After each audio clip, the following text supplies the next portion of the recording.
कुछ आंसू बस बहते हैं और कुछ पूरे आसमान को हिला देते हैं। यह वही रात थी जो शास्त्रों ने छुपा ली, पर स्वर्ग अभी भी कांप कर याद करता है।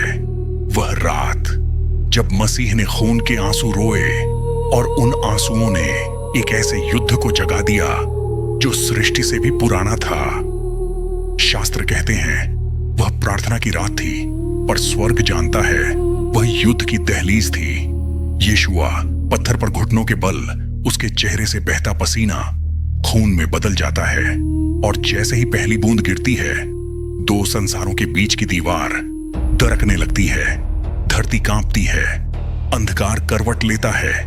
नीचे गहरी खाई में बंधे हुए पतित शक्तियां अपनी जंजीरों को खड़खड़ाती हैं।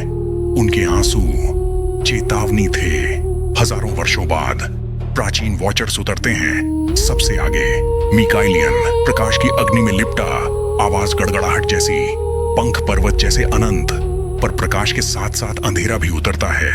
अजाजेल द शैटर्ड, टूटे हुए पंख, विद्रोह से धधकती आंखें, वही जो कभी स्वर्ग का सेनापति था, अब पतन का प्रतीक। वे देखने नहीं आए, वे यह तय करने आए थे कि आने वाला भविष्य किस ओर झुकेगा।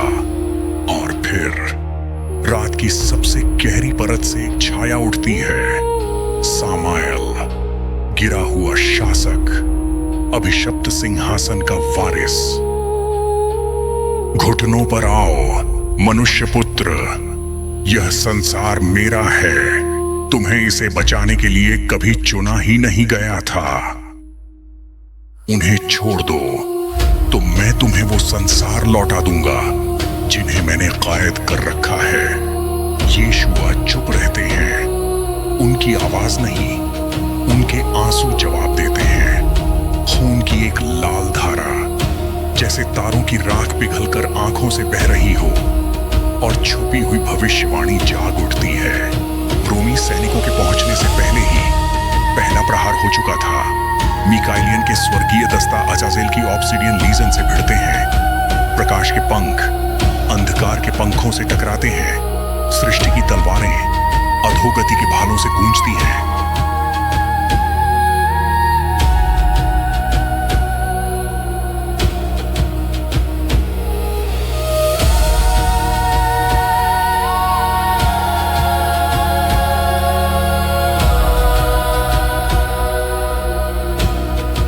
और बीच में मसीह खड़े नहीं होते, वे लड़ते नहीं, वे रोते हैं।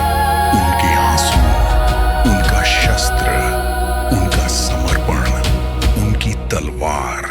एक घायल प्रहरी जमीन पर गिरता है। सेराफाएल, अदन का रक्षक, मेरे राजा, आपके आंसुओं ने वह बचा लिया जो आपकी तलवार नहीं बचा पाती।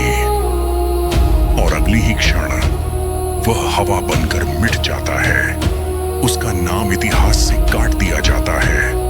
उसका बलिदान मौन में दफन।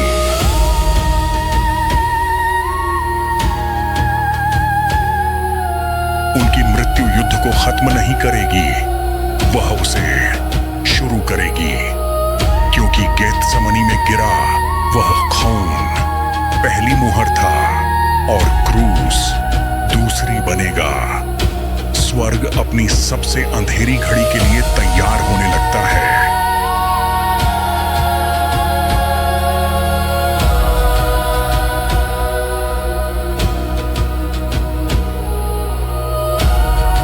जब संसार उस बगीचे के खून को भूल जाएगा, उसके आंसू फिर लौट आएंगे। दूर अनदेखी घाटियों में सेनाएं खामोश खड़ी हैं, अंतिम बिगुल की प्रतीक्षा में, क्योंकि वह युद्ध क्रोध से नहीं, उस प्रेम से शुरू हुआ था जो इतना गहरा था कि वह खून बनकर बहा। यह वह रात थी जिसे इतिहास छुपा गया, जब मसीह के आंसू स्वर्ग का पहला युद्धनाद बन गए।